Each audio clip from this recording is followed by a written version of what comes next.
प्रिय दोस्तों, शुभ संध्या। आज हम आपसे एक्टिव लिसनिंग के बारे में बात करेंगे।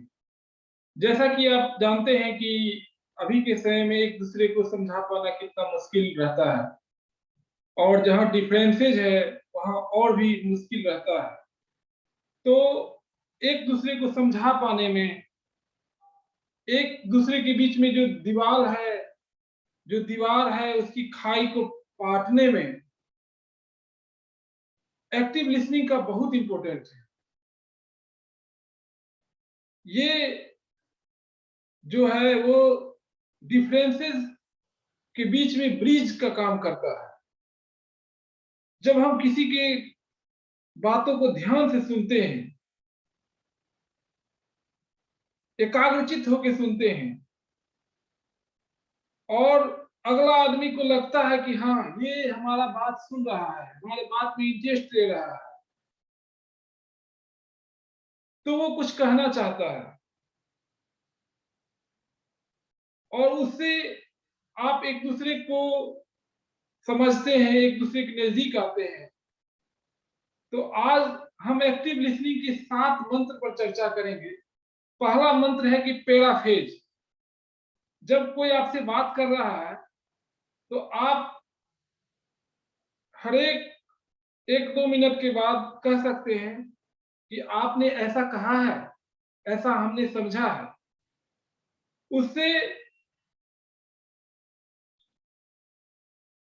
जिनसे आपका संवाद हो रहा है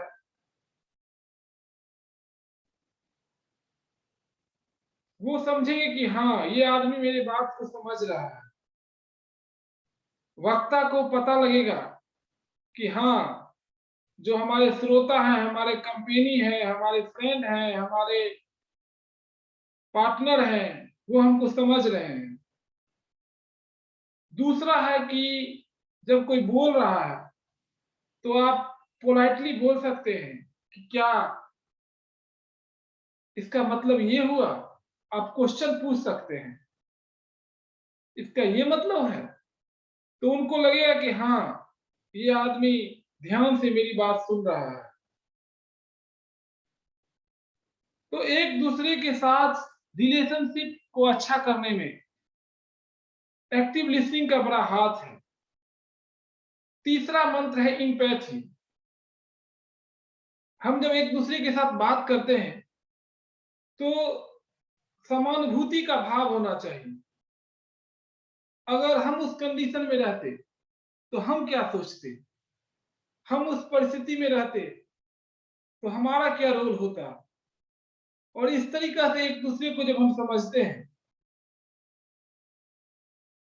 इसके बाद बॉडी लैंग्वेज का यूज करना। चौथा मंत्र है कि जब हम सिर को हिलाते हैं, आई कांटेक्ट रहता है हमारा, फेशियल एक्सप्रेशन रहता है, तब जो हमारे सामने में जो आदमी बात कर रहा है उसको लगता है कि हाँ, ये आदमी हमें इंटरेस्ट ले रहा है। इस तरीका से हम एक दूसरे को समझते हैं। जजमेंटल नहीं होना है, अवॉइड जजमेंट। एक दूसरे को हम इंटरप्ट जब करते हैं तो वो आदमी का इंटरेस्ट खत्म हो जाता है बातचीत में।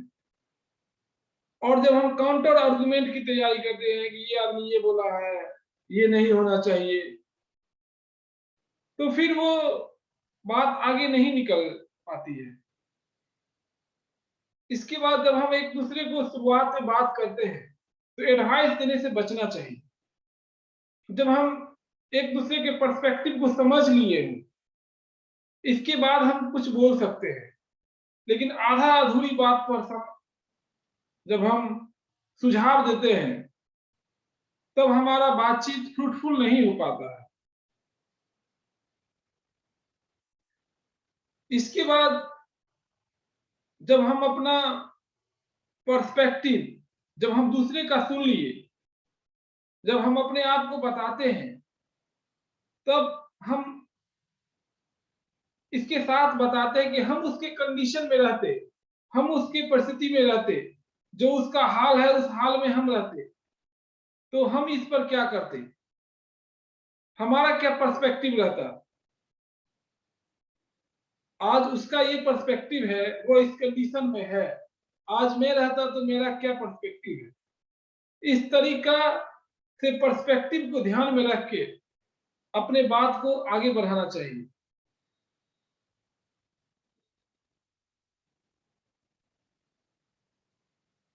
तो एक दूसरे को पर्सपेक्टिव को समझना चाहिए, पहले दूसरे का सुनना चाहिए।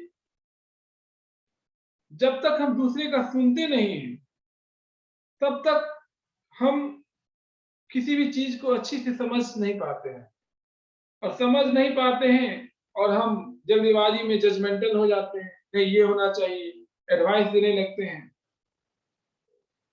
तो हमारे बीच का डिफरेंस मिटता नहीं है। डिफरेंस मिटने के लिए पहले दूसरे के पर्सपेक्टिव को समझना होगा, दूसरे के बातों को ध्यान से सुनना होगा, हमारा हाव भाव ऐसा रहना चाहिए कि दूसरे को लगे कि वह हमारी बात को सुन रहा है। तो ये 7 उपाय जिस पर हम चर्चा किए हैं, अगर इसका उपयोग किया जाए तो हम अपने एक्टिव लिसनिंग को और मजबूत कर सकते हैं, और लिसनिंग से हम अधिकतम फायदा ले सकते हैं।